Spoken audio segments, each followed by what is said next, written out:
بسم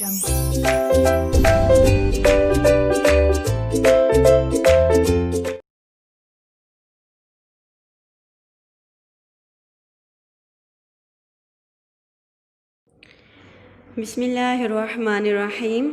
السلام علیکم ورحمۃ اللہ وبرکاتہ۔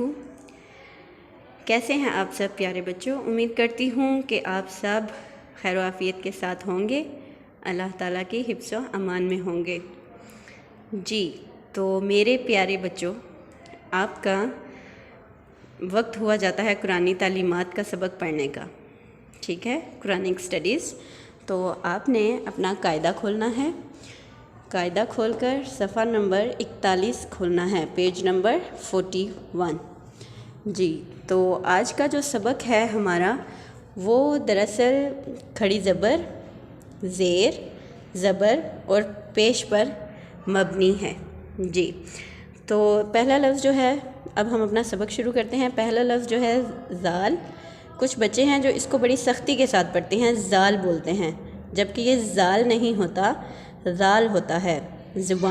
اپنی زبان کو دونوں دانتوں کے درمیان میں رکھ کر پھر اس لفظ کو ادا کرتے ہیں، تو اس کی ادائیگی جو ہوتی ہے وہ پھر درست طریقے سے ادا ہوتی ہے۔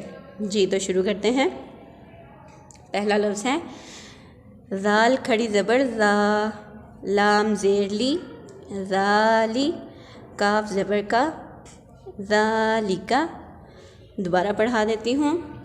زال کھڑی زبر زا، لام زیر لی، ذالی، کاف زبر کا، ذالکا۔ اگلا لفظ ہے زال کھڑی زبر زا، لام زیر لی، ذالی، کاف میم پیش کم، ذالکم۔ زال کھڑی زبر زا، لام زیر لی، ذالی، کاف میم پیش کم، ذالکم۔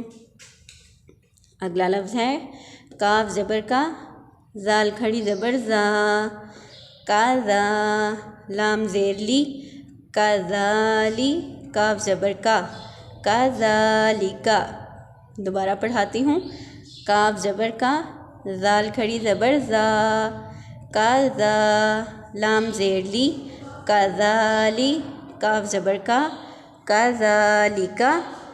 اگلا لفظ ہے واو زبر وا، کاف زبر کا، واکا، زال کھڑی زبر زا، واکازا، لام زیر لی، واکازالی، کاف زبر کا، واکازالکا۔ یہ والا سبق جو ہے وہ آپ نے یاد کرنا ہے، اور بہترین تلفظ کے ساتھ یاد کرنا ہی ہمارا اولین مقصد ہے۔ جی تو آپ نے صفحہ نمبر 41 کھولنا ہے، قاعدے کا صفحہ نمبر ہے 41 اور لائن نمبر ہے 3، ٹھیک ہے۔ لائن نمبر 2 جو ہے وہ ہم پہلے پڑھ چکے ہیں، اور آج آپ کو ملی ہے لائن نمبر 3۔ سو آپ نے لائن نمبر 3 پر اپنی آج کی ڈیٹ منشن کرنی ہے۔ سب سے پہلے ٹک کریں پہلے لفظ پر، اور اینڈ والے لفظ کے ساتھ ہی آپ نے آج کی ڈیٹ لگانی ہے 28 اینڈ 11، ٹھیک ہے۔ یہ آج آپ کا لیسن ہے۔ ذالکا، ذالکم، کذالکا، وکذالکا۔ زال کو آپ نے بہت ہی نرمی کے ساتھ پڑھنا ہے۔ اپنا بہت سا خیال رکھیے گا۔ قرآن پاک کا قاعدے کا یہ سبق جو ہے وہ بہت اچھے طریقے سے بہترین تلفظ کے ساتھ یاد کیجیے گا۔ اپنا خیال رکھیے گا۔ اللہ حافظ۔